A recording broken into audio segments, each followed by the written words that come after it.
Fala, Nação Alvinegra, a todos uma excelente noite. Estamos dando início a mais uma edição do nosso Programa do Vozão. Programa do Vozão que vai ao ar de segunda a sexta-feira, sempre em multiplataformas. Você nos acompanha por meio do site cearaSC.com, pelo nosso canal no YouTube, a nossa Vozão TV, assim como também pela Rádio Expresso 104,3. Portanto, seja muito bem-vindo. Você pode já compartilhar aí, você que está nos acompanhando, no caso no YouTube, né? Compartilhar o link do nosso programa, já deixa o teu like, já nos ajuda, inclusive, a fazer mais uma edição do nosso Programa do Vozão. Hoje a gente tem muita coisa vitoriosa para falar aqui no programa, né? E falando em vitorioso, eu já começo com ele, né? Meu querido Matheus Pereira, que já recebeu o 14º pedido de matéria do dia, né? Muito boa noite, amigo. Mesmo. Boa noite, Alisson. Boa noite a toda a nação alvinegra que nos acompanha por meio da Rádio Expresso FM, por meio também do nosso YouTube, da nossa Vozão TV. Tava com saudade do programa, já fazia uns dias que eu não aparecia por aqui. 6 meses, mais ou menos. Que né? é isso, que é isso. É porque o amigo faz tanta falta... Que parece... Exatamente. Mas nem foi tanto tempo assim também, né? Ele tá com exagero. Passei um dia só fora, pô. Porque a saudade do amigo é tamanha que... Sexta-feira estávamos aqui. Mas enfim, vamos lá. A gente tem um convidado muito especial hoje para falar sobre um 2023 extremamente vitorioso e já para projetar também um 2024. Aproveito o ensejo para apresentar nosso convidado de hoje, professor Alisson Henry. Henry ou Henry? Henry ou Henry. Hein, tanto faz? O cara é de casa, tudo certo. Treinador da equipe sub-20 do Ceará. Mais uma categoria que venceu só tudo em 2023 aqui no estado. Se prepara para a Copinha 2024, Copa São Paulo de Futebol Júnior, principal competição de base do país. Boa noite, professor. Seja muito bem-vindo ao programa do Vozão.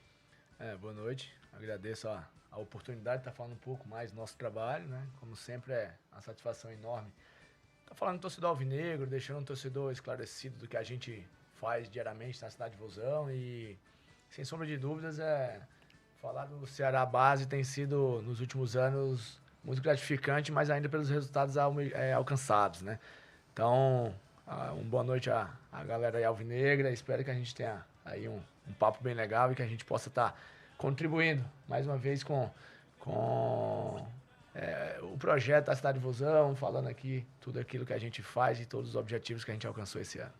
Perfeito, professor. Eu vou começar, Alisson. Vou tomar Por favor. a dianteira aqui, do programa. tomar a dianteira do programa para pedir que o Alisson fale um pouco sobre como o futebol surgiu na sua vida, professor. Você é um cara jovem, 35 anos, mas já está há muito tempo na cidade de Vozão. Eu estou no Ceará desde 2019, chega aqui você já estava. Fala um pouquinho sobre o surgimento do futebol na tua vida, qual a tua primeira lembrança com o esporte e como foi que você decidiu, quero trabalhar com isso aqui. Eu sou filho de ex-atleta profissional de futebol, então eu praticamente nasci dentro do futebol, né? Então, desde muito novo, contato com o futebol diário, pude acompanhar muito, não meu pai jogando profissionalmente, porque quando eu nasci ele já tinha parado de jogar profissionalmente, mas envolvido no meio do esporte, principalmente do futebol, principalmente por essa via, né, de meu pai ter sido ex-atleta. Tentei ser jogador de futebol também, acho que como a maioria dos homens brasileiros nascem, buscam ali uma oportunidade futebolística, quando se não busca em outra área, mais acadêmica, né? Então, dentro do esporte, eu busquei ali tentar ser um atleta de futebol, mas durante essa caminhada eu percebi que alguns objetivos eles não iriam ser alcançados de forma satisfatória.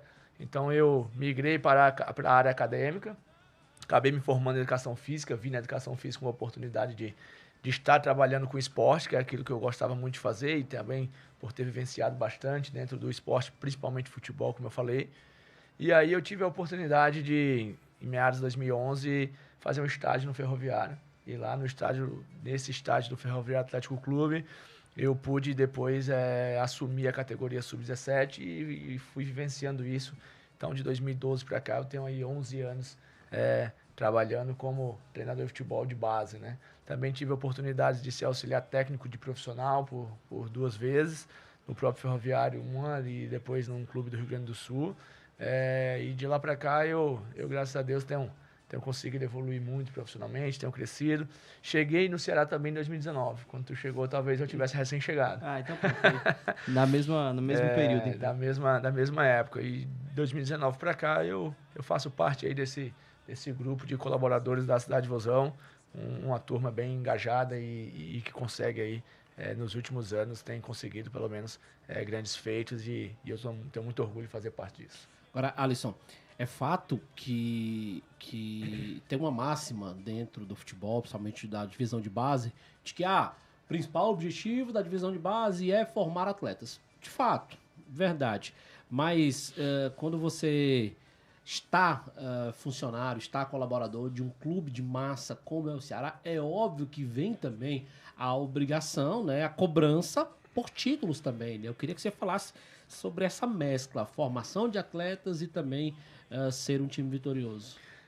Eu acho que ser um time vitorioso ele é o resultado de um bom processo de formação. A gente tem também essa questão na Cidade de Vozão como um pilar fundamental, formar bons atletas, né? E o formar ele é bem complexo. A gente entende a formação do atleta de uma forma integral, né? A gente não acredita formar o atleta e não formar o cidadão. Tanto que tem lá, bem grande, em várias placas na Cidade de Vozão, né? Formando atletas e cidadãos, né? Então a gente preza por isso, por essa formação integral, que a gente se preocupa com o atleta pessoa.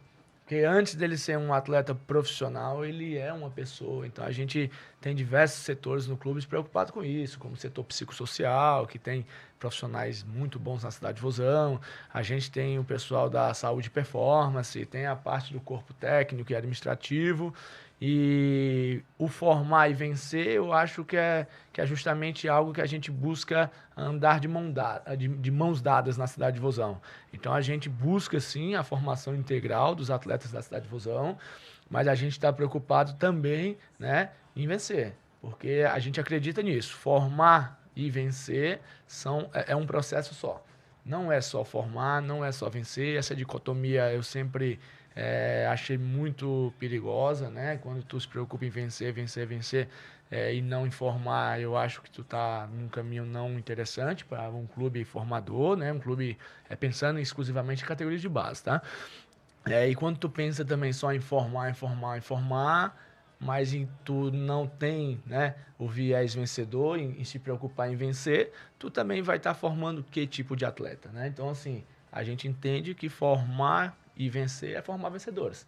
Então, por isso que a gente estrutura tudo isso lá dentro da Cidade de Vozão, nos preocupando com todo o processo de formação integral do atleta.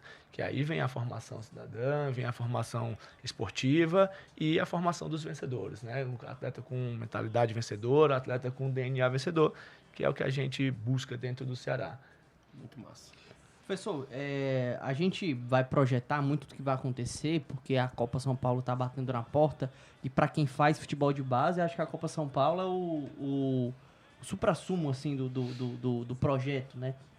O Campeonato Brasileiro Sub-17, Sub-20, Sub-15 está muito estruturado agora por meio da CBF, mas quando você fala de história, a Copa São Paulo é uma competição que está indo para a 54ª edição. É a mais tradicional do país, isso daí é praticamente inegável. A gente está vendo a Copinha bater a porta mais uma vez. Porém, acho que para a gente falar da preparação para a Copa São Paulo, é necessário que a gente fale do 2023 do Ceará, que começou com um título estadual, começou com a campanha do Campeonato Brasileiro. Eu queria que o senhor fizesse um apanhado do que foi essa temporada, né?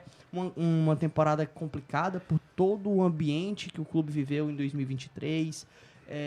E a categoria de base, como todos os outros setores, futebol feminino, futsal, precisou passar por uma readequação, precisou se adaptar à nova realidade do clube.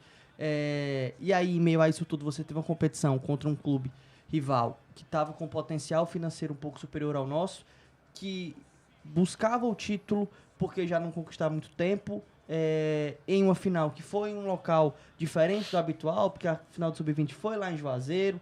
Fala um pouquinho sobre essa temporada e iniciando esse processo com o título do Campeonato Cearense lá ali mais ou menos em setembro mais ou menos, né? Se não me engano, setembro ou outubro, mas acho que foi setembro, 2 de setembro, se não me engano. Eu acho que quando a gente vai falar dos dos grandes feitos, a gente também tem que tocar nas feridas, né? Sim. Até hoje, eu não, pelo menos, vi nenhum grande vencedor que não tenha tido uma grande derrota, né? Então, eu acredito não só que você aprende só com derrotas, não é isso. Eu acho que você aprende em ambos os momentos. Você aprende perdendo, você aprende vencendo, e a gente prefere aprender vencendo, é óbvio, que é mais fácil e menos, e a pressão é menor, digamos assim, principalmente no futebol, né? Principalmente em um grande clube de futebol que nem o Ceará. Mas a gente tem que lembrar que na Copinha desse ano a gente fez uma campanha não esperada. A gente foi para uma sede em que, infelizmente, não só nós, mas todas as equipes que estavam no mesmo local sofremos de uma infecção generalizada, né? Então, assim, praticamente perdemos 15 atletas durante a competição, sem condições de jogo, e obtivemos 3 derrotas. A gente tem que falar disso. E naquele momento, muitos questionamentos vieram. Muitos questionamentos de se aquele nosso elenco era bom mesmo, se a gente estava no caminho certo, e a gente parou e refletiu. Calma, vamos botar aqui o contexto dentro do que tem que ser dito para a gente poder não cometer erros, aí sim. Dentro de um momento separado. A gente foi para uma Copinha que teve 3 derrotas, acabamos não classificando na primeira fase, não passamos a primeira fase. É óbvio que entendendo todo esse contexto que eu acabei de falar. E depois a gente, né, com calma, manteve a equipe, fizemos pequenos ajustes, né, vieram ali 4 atletas, se não me engano, e atletas que vieram nos ajudar na temporada, né. A gente, então, começou ali campanha de brasileiro, uma campanha que fizemos bons jogos, fizemos jogos de nível competitivo muito alto, né? Conseguimos ganhar de grandes equipes com investimentos muito pesados em categorias de base, como Atlético Mineiro, Corinthians, Red Bull Bragantino. Empatamos dentro da casa do Inter, lá, né, em Porto Alegre. A gente fez jogos contra Flamengo e Botafogo no Rio de Janeiro, onde acabamos perdendo ambos os jogos por 1-0, mas jogos bem competitivos. Então, assim, a gente, dentro de uma perspectiva de brasileiro, que era conseguir pela primeira vez de forma inédita uma classificação para uma próxima fase, a gente acabou não conseguindo por uma vitória, né? A gente ficou fora dessa classificação por 3 pontos. A gente, então, no final do campeonato, levantando todos os jogos, os placares que foram, que os jogos se construíram e terminaram, a gente julgou que a gente fez um bom campeonato, né? Não só por aproveitamento, mas por questões de todos os jogos e como o contexto de cada um se desenhou. Passando o brasileiro ali no final do campeonato, a gente já estava em campanha de campeonato estadual, onde a gente teve uma derrota no campeonato, foi para o próprio rival, Fortaleza, na fase classificatória, e depois a gente, fora essa derrota, a gente teve 2 empates e depois foram todas vitórias, que culminou no título estadual desse ano, né? Para mim, especificamente, com um sabor muito maior do que só ser campeão estadual, porque ano passado eu estava no Sub-17 e tinha também sido campeão estadual, né, em uma final com o Fortaleza. E por estar muito tempo também no Ceará, foi meu 3º título enquanto, né, funcionário e colaborador do clube do Sub-20. E a gente depois foi para uma competição que foi a Copa Atlântico, em que a gente já tinha outra característica de ideias, né, porque a gente tinha recém subido os atletas que tinham sido selecionados do Sub-17 para passar por esse período de transição já para a equipe Sub-20. Então a gente já vinha com uma equipe até mais nova, porque ali cerca de 5, 6 atletas já estavam treinando com o professor Mancini aqui no profissional, fazendo essa reta final de Série B. E a gente no Sub-20 também, ao mesmo tempo, já estava fazendo o nosso processo de transição, que era trazer os 06, né, que também tiveram um ano vitorioso, ganharam aí vários títulos esse ano, seremos 16, 17, estadual Sub-17, fizeram uma baita campanha na Copa do Brasil Sub-17. A gente já estava subindo essa turma do Sub-17, sendo agregado ao 20. Fizemos uma Copa Atlântico, onde a gente experimentou várias coisas, né, com atletas jovens, acabamos não chegando ao objetivo final, que era chegar em uma das finais da competição, mas foi uma competição fundamental porque nos preparou para a Taça FCF, que foi essa competição última agora que a gente também acabou o campeonato como campeão, onde a gente entrou na competição sabendo muito bem o que queria, que era dar maturidade a todo o elenco, mais ainda, né, aproveitando o final da Série B, os atletas que estavam no profissional, que foram liberados pelo professor Mancini para a disputa da Copa São Paulo, foram agregados a esse elenco de jovens atletas recém-subidos sub-17 e com os atletas que continuaram na categoria sub-20. E essa junção foi muito boa. A gente viu muita coisa boa durante esses 5 jogos.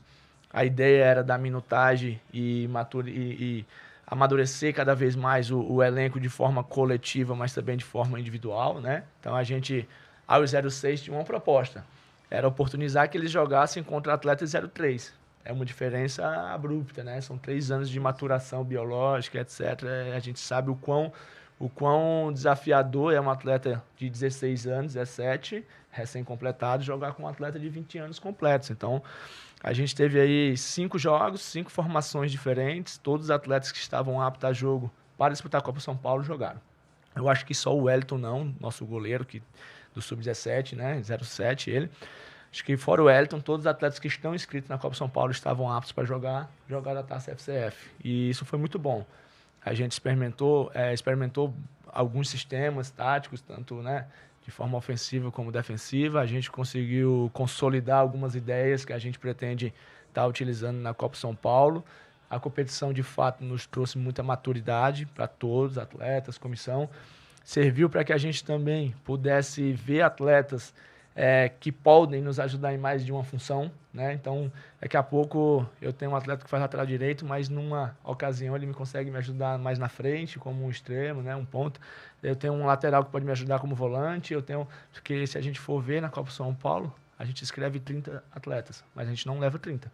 Então, eu vou ter que escolher bem os atletas que vão, até porque necessariamente a gente vai precisar que algum atleta ou outro, em algum momento, pela Copa São Paulo, tem uma característica de muitos jogos em poucos dias, eu vou ter um desgaste grande de elenco. Então, eu vou precisar de atletas que consigam, né, ter uma capacidade física, técnico-tática, comportamental muito boa, mas, além disso, eu preciso de atletas que consigam, né, fazer outras funções. E, dentro disso, a gente conseguiu ver bastante coisa durante a temporada, principalmente agora na última competição, que foi a Taça FCF.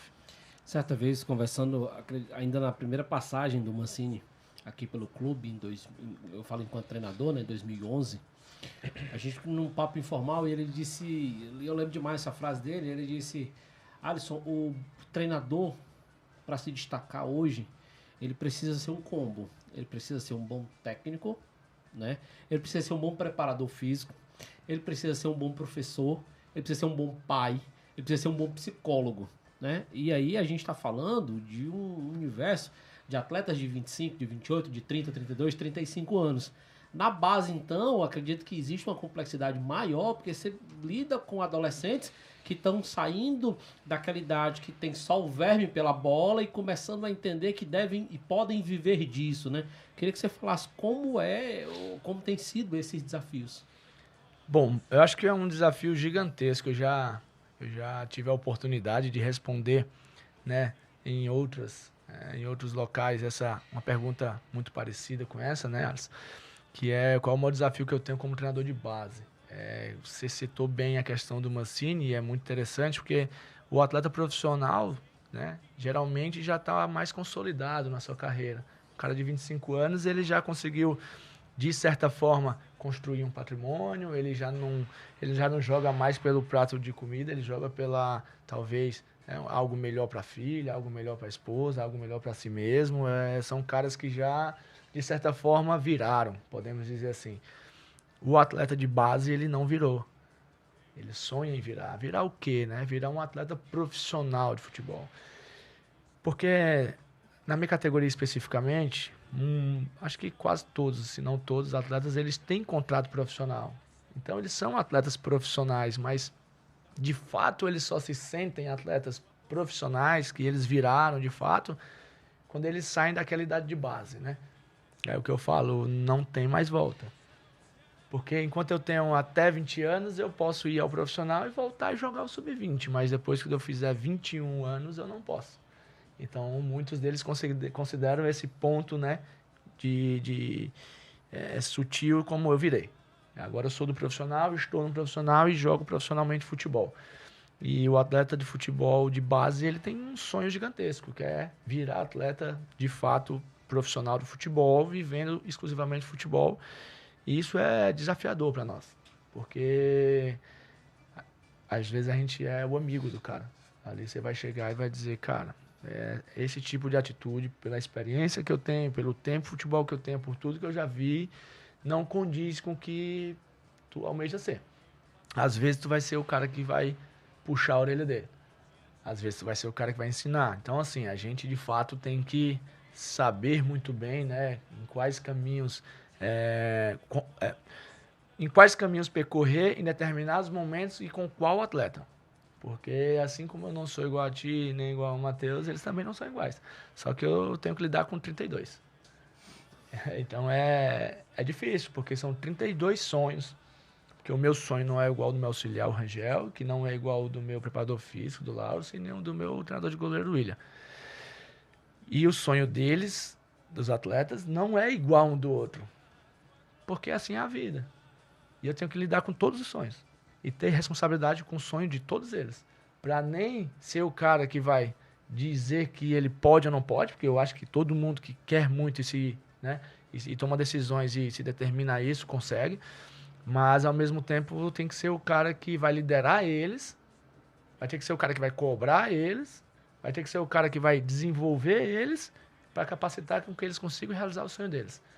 É óbvio que eu não faço isso sozinho e nem teria a pretensão de fazer, até porque eu tenho todo um corpo técnico que, juntamente comigo, faz esse trabalho acontecer. Não só comissão técnica, como eu já falei anteriormente, setor psicossocial, saúde e performance e tudo mais. Mas, para mim, é muito desafiador.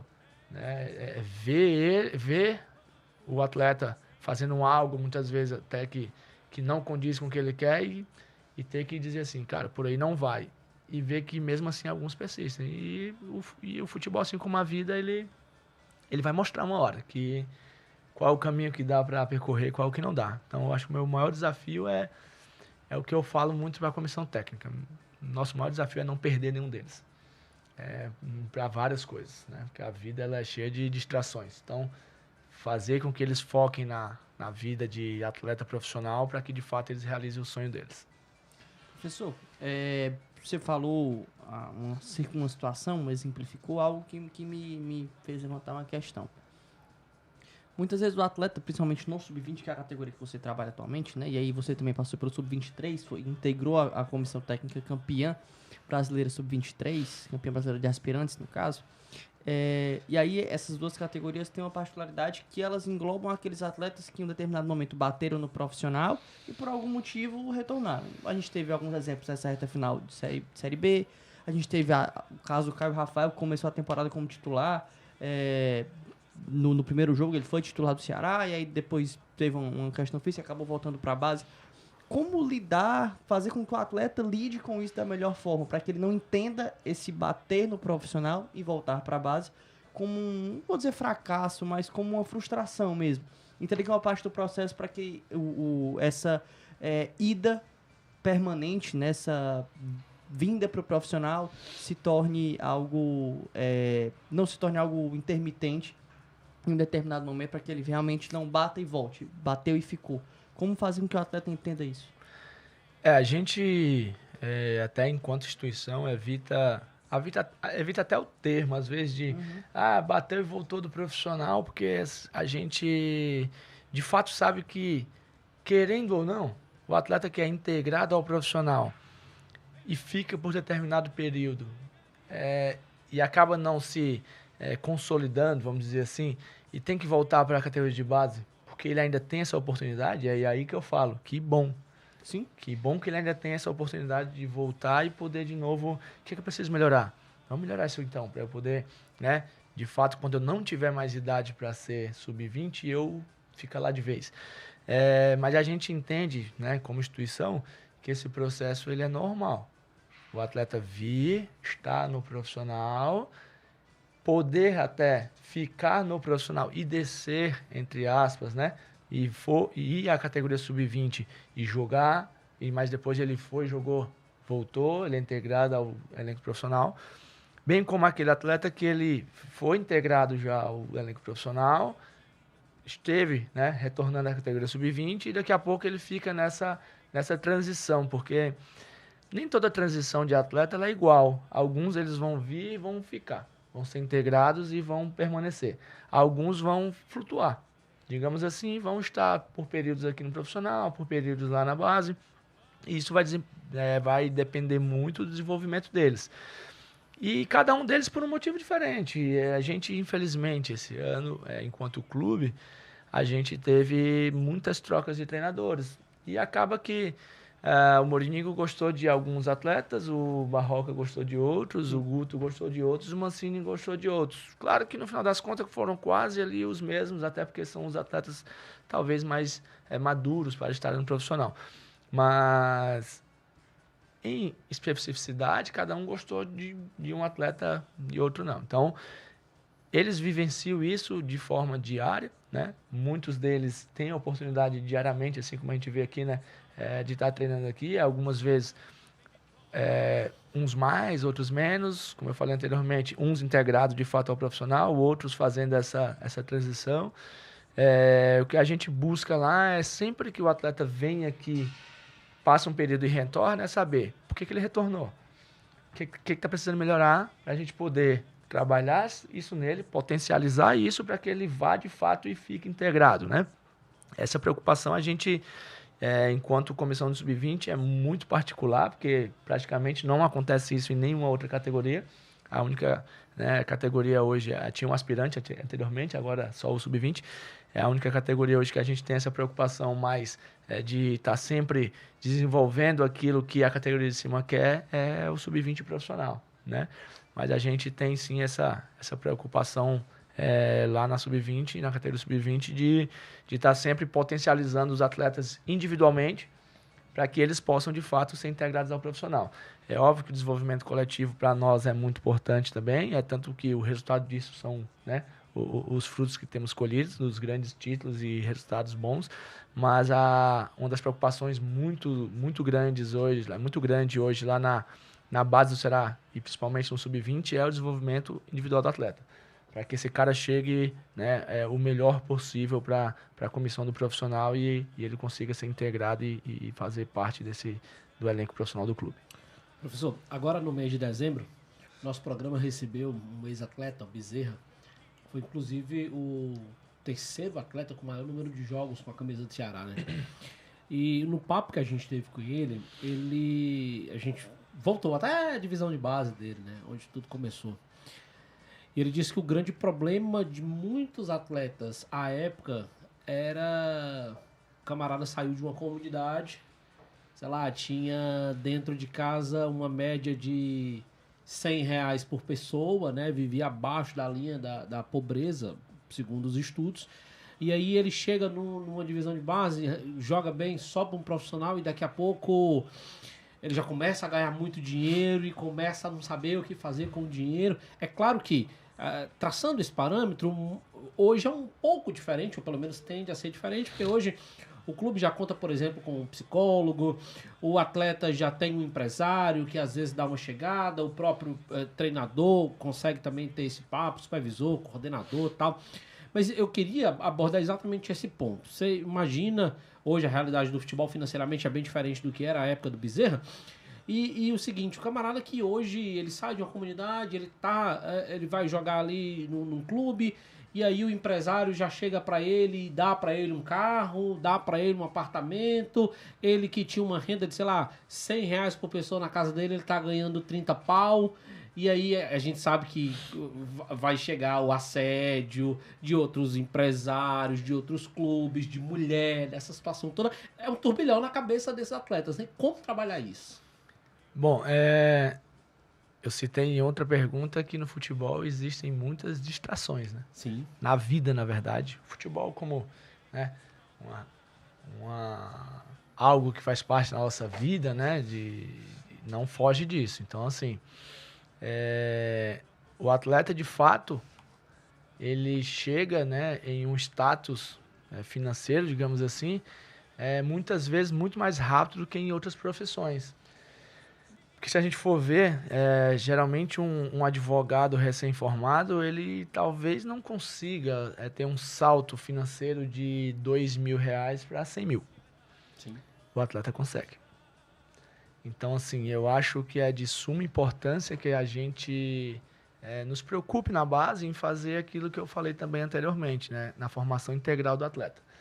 Acho que o atleta, ele na base, não tem que só ser formado desportivamente. Ele tem que ser formado, de fato, de forma integral. Eu tenho que preparar ele lá na base também a isso, com uma educação financeira, mostrando para ele que várias coisas vão acontecer na vida dele e que ele vai ter que selecionar e tomar melhores decisões para seguir uma carreira, de fato, né? Como atleta, na complexidade da palavra atleta. Atleta não é só chegar domingo no Castelão, fazer gol, vibrar com a torcida e acabou, né? Porque tem rotina, o cara sabe que tem que se cuidar fisicamente, mentalmente e dentre outras frentes, né? Então, assim, é difícil, não é fácil a gente pensar nessa formação integral, mas é um desafio que a gente cada vez mais tem pensado, estruturado. Inclusive, o nosso setor psicossocial, ele monta palestras para falar sobre isso.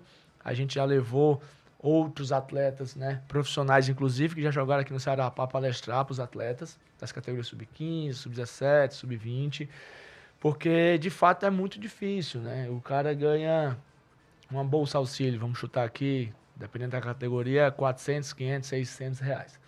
Ele faz seu primeiro contrato, 2.000, 2.500 reais. Ele faz uma renovação de contrato, 12, 14, 15 mil reais. Ele sobe profissional, ele ganha sem teto, né? Tipo, pode ganhar de 30, vamos para ganhar 100 num primeiro contrato profissional. O cara começa a poder, é óbvio, adquirir coisas que ele não podia. Ele começa a pensar em obter coisas em qual o dinheiro que ele ganhava com a bolsa dele atleta não permitia. A família mesmo, muitas vezes, é responsável por não ajudar o atleta, né? Muitas famílias elas ajudam, mas muitas também não ajudam, né?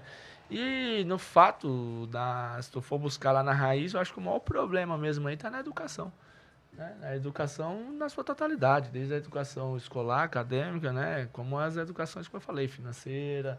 O cara tem que ser muito bem orientado, ele tem que, de fato, ser muito bem formado para que quando ele passe a receber 100 mil, ele diga, peraí, primeiro que esse dinheiro não é para sempre. É um valor de um contrato. Ele tem data de início e data de fim. E ele depende de quê? Para eu melhorar disso aqui ou para eu, né, manter nesse nível? Mas para o cara chegar nesse nível com essa consciência, né, Alisson, é desafiador. É desafiador. Não é fácil, né? Não é só porque muitos deles vão cometer erros, assim como muitos atletas profissionais mais maduros e mais velhos que eles cometem. Exige muito trabalho, exige muita coordenação de ações a serem feitas para que a gente consiga, de fato, quando o Alisson fechar o contrato dele de 100 mil, ele não saia por aí gastando com muito picolé, né? Por falar em picolé, Alisson, E muito dinheiro? E muito dinheiro, que é doce, a gente tem um recadinho da patrocinadora Master do Ceará, a maior casa de apostas esportivas do Brasil. Qual é ela? O saque Papum, Aileres e Ailures, eu tô falando, claro, da Estrela Bet. Estrela Bet, a sua dose diária de diversão. É a patrocinadora Master do Vozão. Na Estrela Bet você faz o cadastro em 1 minuto. Ganha bônus do primeiro depósito. E recebe tudo rapidinho no Pix. Estrela Bet, a casa de apostas oficial do Vozão. Aqui você tem mais chance de brilhar. Acesse estrelabet.com. Faça sua aposta Master no Ceará. Estrela Bet, a maior casa de entretenimento esportivo do Brasil. É também a patrocinadora Master do Ceará Sporting Clube. Válido para maiores de 18 anos. Jogue com moderação. Aí está, Alisson, um recado da maior casa de apostas do país, a Estrela Bet. Ontem deu bom, tá? Sempre. Não vou entrar em valores, porque a última vez que eu entrei em valores, eu morri com a pizza, né? Portanto, agora é melhor deixar em off. Não sei pra quem. Professor, você Você já falou que está no clube há 5 anos, citou que no ano passado estava na categoria sub-17. Eu queria que você traçasse um paralelo de quais as principais diferenças entre trabalhar com atletas do sub-17, do sub-20. O sub-20 é a última categoria de formação de atletas. Acho que, leigamente, imagino que seja uma categoria em que você... É a categoria que menos você ensina algo, digamos assim. É mais de uma correção, porque o cara já está ali na barra do final, né? 17 ainda tem suas particularidades mais voltadas para isso, de algumas valências que precisam ser aprendidas, não que no 20 não tenha. Mas eu queria que você falasse um pouquinho mais sobre essas principais diferenças entre um e outro. Bom, eu já trabalhei nas duas e em vários clubes, né? Tipo, Ferroviário eu trabalhei nas duas. Lá no Rio Grande do Sul, no Brasil de Pelotas, eu trabalhei nas duas. Aqui no Ceará eu trabalhei nas 3, né? Sub-17, 20 e aspirante. Eu acho que o maior desafio que tu tem do 17 pro 20, na verdade, é que são anseios diferentes. O atleta sub-17 ali, que ele tem em média 16, 17 anos, porque a categoria abrange 2 anos, né? 16, 17 anos, quem tá recém subindo na categoria, que é o primeiro ano 17, e o atleta que já está no último ano da categoria. Geralmente, o atleta daquela categoria, ele almeja uma coisa principal. Meu primeiro contrato profissional. Então, assim, ele tem uma bagagem que ele vem do sub-15, sub-13, onde ele faz a iniciação esportiva dele. E ele já está naquele anseio principal dele de eu preciso ganhar um dinheiro, né? Eu preciso ajudar ali minha família, eu preciso comprar uma chuteira por conta própria, eu preciso ir no shopping com a minha família, com a minha namorada, enfim. E é uma idade que acho que dentro de qualquer local que trabalha com jovens, a gente entende que é uma idade bem delicada, né? O atleta que é o adolescente, né? Aquele atleta que ele nem é como falava o meu avô, né? Ele nem é homem ainda, mas também não é mais menino. Então, ele está numa fase bem delicada da vida dele, com diversas dúvidas, inclusive, alguns deles até com dúvidas se querem ser mesmo jogadores de futebol ou não. Então, assim, a primeira grande diferença ela é de anseios, né? Como eu falei, meu primeiro contrato profissional, será se o clube vai me valorizar ou não vai? Eu tenho que ser atleta, mas eu também quero ir para uma festa ali com meus amigos, eu devo ou não devo. A família já começa a dizer, vamos ver se isso aí vai mesmo, porque acho que está perdendo tempo, ou então não, a família incentiva e vamos para frente, é isso aí. Fora a questão biológica, né, que é a idade ali que os hormônios estão fervilhando para tudo, né, são onde a maioria dos jovens se tornam sexualmente ativos e tudo isso influencia no jogo, cara. Tudo isso influencia no jogo. Então a categoria sub-17 é uma categoria importantíssima. A gente estava conversando recentemente, né, a comissão sub-20, mais especificamente o professor Lauro Ciborba, nosso preparador físico, e ele falou essa questão de a categoria mais desafiadora, na verdade, é a sub-17. Porque ela mexe com isso tudo. O cara na adolescência, saindo da adolescência, se tornando ali, de fato, né, homem e tal, e ele quer um contrato, e ele tá ainda aprendendo, mas ele já acha que sabe muita coisa.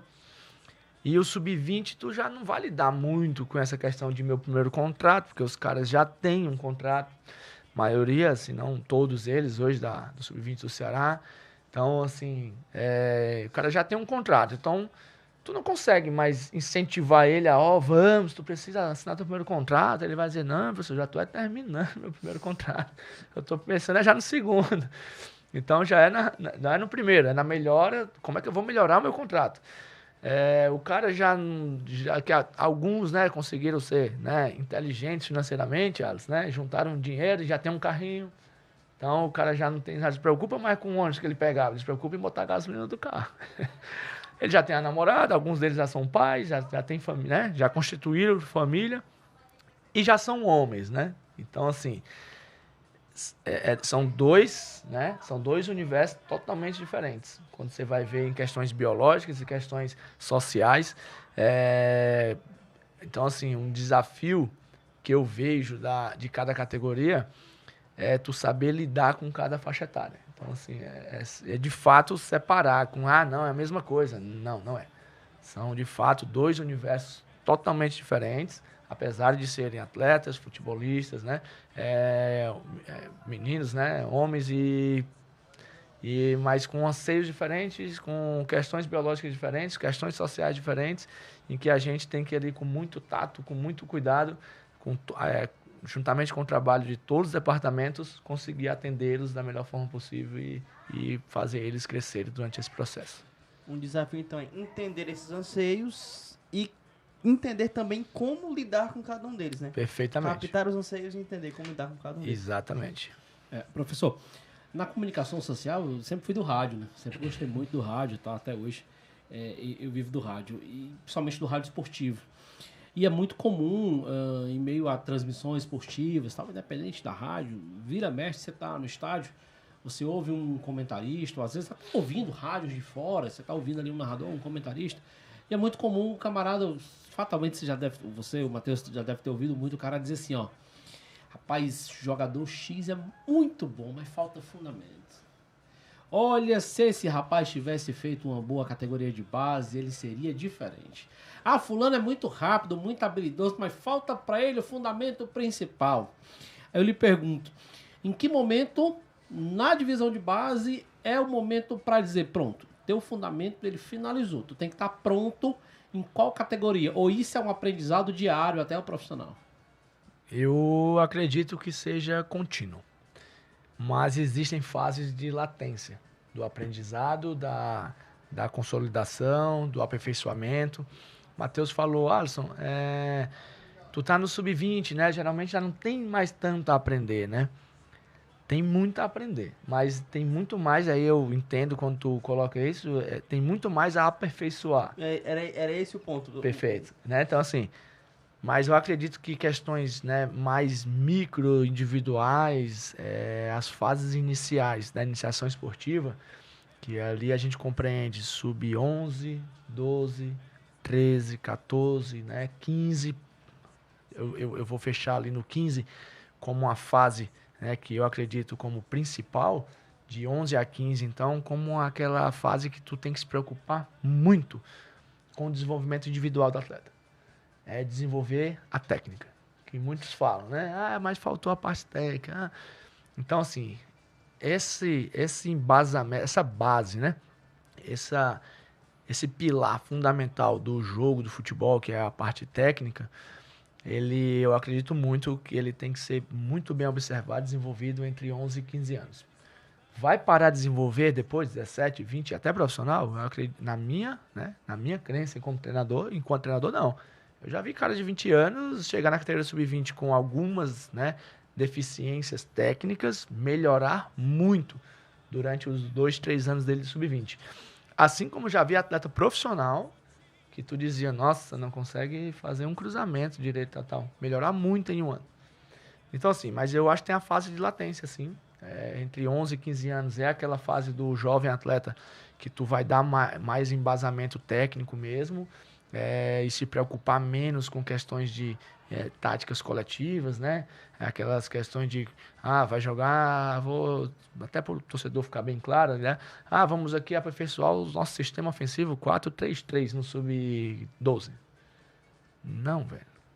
Não é isso ainda que esse atleta está precisando. Ele está precisando é saber se ele bate com a parte externa do pé, se ele vai fazer o passe na perna da frente, na de trás, se ele vai cabecear assim, qual movimento corporal ele vai fazer, como é que ele vai receber essa bola, o domínio, né?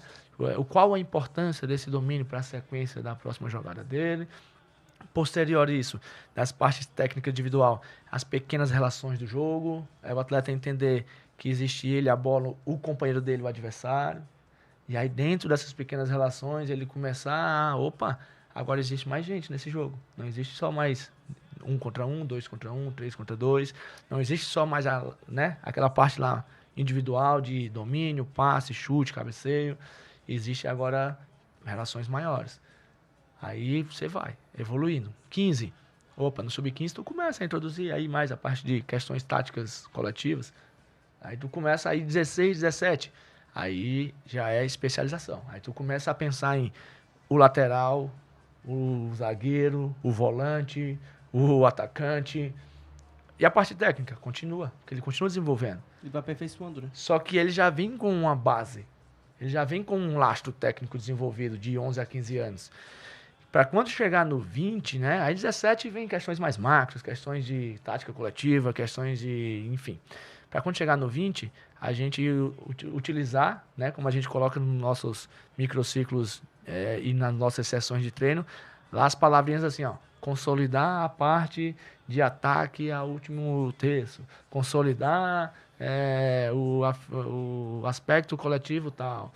Aperfeiçoar a finalização dos atacantes. Aperfeiçoar o cabeceio dos zagueiros. Aperfeiçoar... Então, assim, quando chega no sub-20, eu começo a trocar as palavras.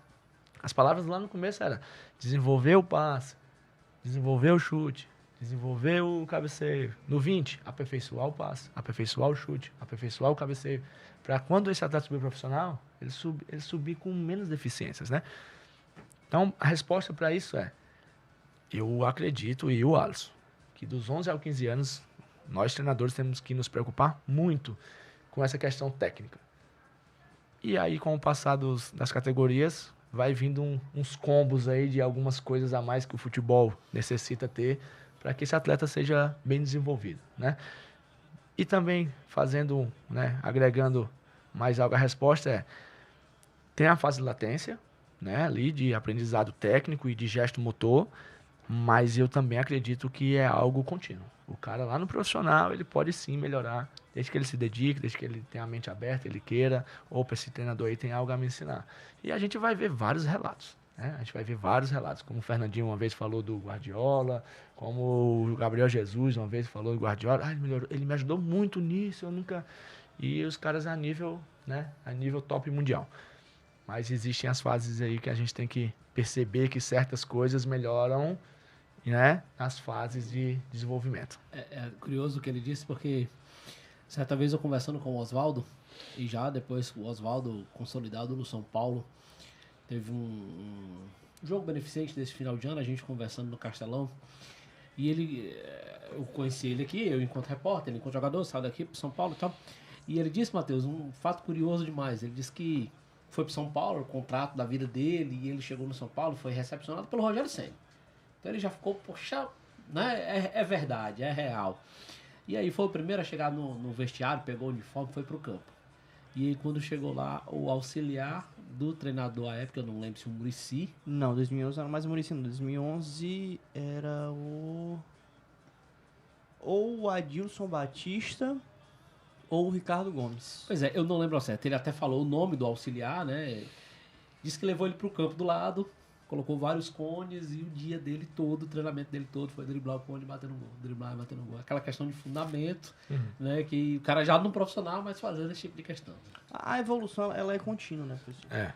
Até porque, assim, aí eu, né, enquanto profissional de futebol, já fico um pouco chateado com alguns companheiros quando ele fala assim, esse menino só sabe correr com a bola. Mas alguém, vamos ser, né, bem raso até no assunto, para não estender na fala.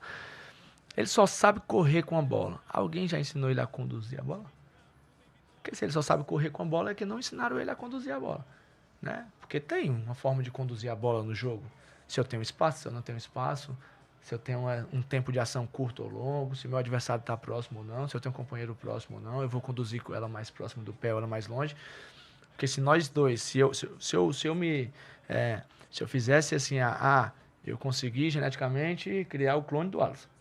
Se eu botar eu e meu clone correndo, um com bola e um sem bola, é óbvio que o sem bola vai ser mais rápido. Então, assim, ele só sabe correr com bola. Mas qual é a nossa preocupação em ensinar o atleta a conduzir a bola, então? Esse menino não sabe chutar no gol. Quem ensinou ele a chutar no gol? Ou a gente está só aqui fazendo análises, né, do que eu estou vendo e não estamos nos preocupando em ensiná-los, né? É isso que a gente debate muito lá na cidade de Vozão. Cuidado, a gente não ficar aqui só analisando o que é que falta no cara, esquecendo que a gente é o responsável por ensinar eles a melhorar isso. Porque senão a gente vai estar dando um tiro no nosso próprio pé. Vou dar um tiro no meu pé. Mas ele não sabe cabecear. Quem ensinou? Quem pegou ele depois do treino e fez 10 cruzamentos e explicou para ele, tu sobe assim por causa que a bola vem aqui, o gesto é esse. Tá? Aí de forma analítica mesmo, assim, o esporte, de forma geral, teve um momento muito crítico em questões de treinamentos analíticos, né? se criticava muito, esse treinador não é moderno, ele ainda faz ali, pega 4 caras e fica só, escolhe e o cara finaliza. O treinador moderno, ele trabalha dentro de pequenos jogos, né? Eu não abro mão de nenhum método de treinamento, seja ele analítico, sistêmico, global, parcial. Eu acho que o jogador precisa melhorar, desenvolver, porque senão depois eu vou ser mais um cara que vai estar lá na arquibancada dizendo: olha aí, esse cara não sabe nem chutar. Tu foi treinador dele. Porque tu ensinou, se ele não sabe chutar, a culpa também é tua. Então, assim, eu evito muito esse tipo de comentário porque eu sou um agente formador. Eu sou um profissional de futebol. Então, se aquele cara não sabe correr, cara, tu tem participação nisso. Então, a gente tem que ter muito cuidado nisso. E na cidade de Vozão, a gente nos preocupamos muito com essas questões micros, né, do jogo, né, de forma geral. Professor, lamentavelmente, nosso tempo tá quase batendo no fim já, viu, Alisson? Programa bom é assim, né? Alisson. E aí agora, nesses últimos 10 minutinhos aí que a gente tem, pouco menos, eu queria que a gente falasse especificamente da Copa São Paulo de Futebol Júnior, né? Que é uma competição que tá batendo na porta, como a gente já falou. A gente vai ter a sede do grupo em Leme, né? Interior de São Paulo. Jogaremos com o Rondoniense, com o Gama e com o Lemense, correto? Perfeito. Nessa sequência, inclusive, Rondoniense, Gama e Lemense, eu queria que o senhor fizesse uma análise desse nosso grupo, análise do grupo que a gente leva para a Copa São Paulo, né, dos atletas que a gente leva. É uma tradição no Ceará nos últimos anos ter um grupo jovem na Copa São Paulo. Então, assim, é normal já do Ceará a gente ter atletas de 17 anos disputando a Copinha. Queria que o senhor falasse um pouco sobre as expectativas para essa disputa e, é claro, sobre o elenco que a gente leva lá para São Paulo. Bom, primeiramente a expectativa para a Copa São Paulo, que se inicia agora, dia 2 de janeiro, para nós, ela é uma expectativa bem boa, né? Nossa análise enquanto comissão, enquanto clube, a gente espera fazer uma Copa São Paulo bem consistente, digamos assim.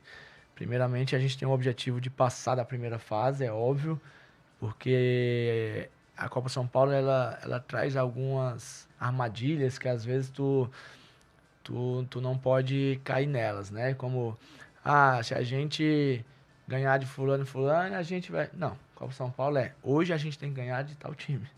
É jogo a jogo, é como se fosse praticamente um mata-mata de vários jogos. E o tempo de recuperação, ele é curto, porque eu jogo dia 2 e depois eu já jogo dia 5. Então eu jogo com 48 horas de recuperação e já jogo um terceiro jogo depois. Então, assim, a Copa São Paulo tem que contextualizar muito. Mas nosso objetivo primário é passar a primeira fase.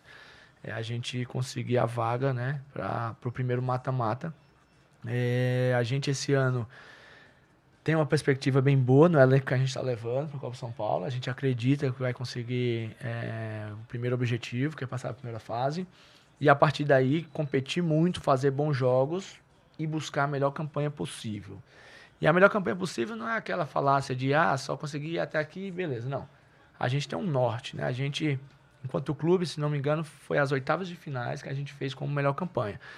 Então, eu acredito muito nisso, assim. Um barco, ele não chega do porto A ao porto B por acaso. Ele tem uma rota, a nossa rota é essa, passar a primeira fase, fazer uma primeira fase consistente, competitiva, e nos mata-matas iniciais ser muito competitivo e garantir aí uma classificação para uma oitava de finais, que seria repetir a melhor campanha que a gente já fez. Alisson, se chegar nas oitavas, aí quem está entre os 16 quer ficar entre os dois e depois quem está entre os dois quer ficar em primeiro. Mas a gente tem como objetivo primário, né, fazer uma boa primeira fase, classificar e buscar aí no mínimo aí posterior à classificação à primeira fase umas oitavas de final. E depois das oitavas é ir jogar jogo mesmo e vendo em qual nível de cansaço nossa equipe está, qual o contexto que a gente vai estar jogando. A gente esse ano está levando um elenco mesclado.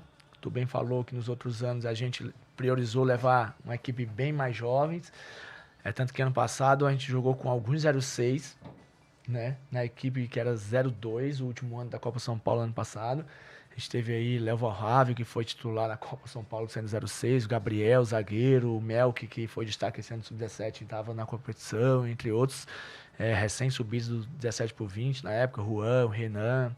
E os atletas que estavam ali ainda em começo também e de sub-20, que era o Fernando, o Daniel, o Pablo, já estavam ali no meio, na verdade, da categoria.